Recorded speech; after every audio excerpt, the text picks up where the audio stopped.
faring, and as a provider, what your experiences are in this market. Yeah, sure. In general, Latam, we know it's a retail market, and Colombia, before being regulated, was as well a great retail market. Now, the regulation is a regulation that it's about online gaming, not retail at the end. And this has been, I believe, quite a challenge for multiple operators to move from a retail to online. And the reality is that still today, it's, I believe, around 80% a retail market. You can see many examples where other industry needs to deal with the retail. I was talking before with my colleagues about Netflix. Netflix came in Latam, and to get subscribers, they needed to make agreements with what they called aggregators.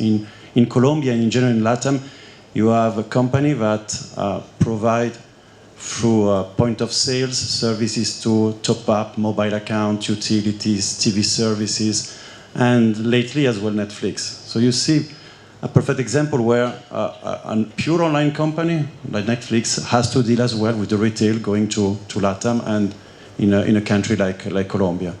So the same challenge as the operators have to face. So to operate with an online regulation, to push the players online, but to have to deal with one main issue is the payments. Normally in Latam and in Colombia as well, people are not used to use electronic payments. You can expect from one day to another day, they were just applying for a credit card and using a credit card. So the challenge was for who provide the technologies and for the operator itself to create an hybrid environment, an environment where the players can go through the shop and play online. It's something that comes from, as well, it's not a new business model. In Europe, like in Italy, it's models that works in the past. They call them assisted bet in a sort of way. So the players go there, pay with cash, and the bet shop will place a bet on behalf of the player itself.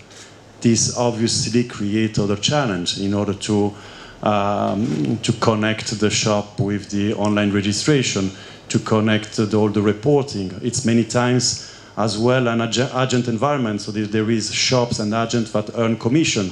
So this means moving from a gray environment where there is some type of commission, where there is some expectation in earning money from the retails, to move from a regulated environment where there is different cost of providers that are different, cost of integration, cost of taxes, and so on. It's as well another challenge that the operators have to face.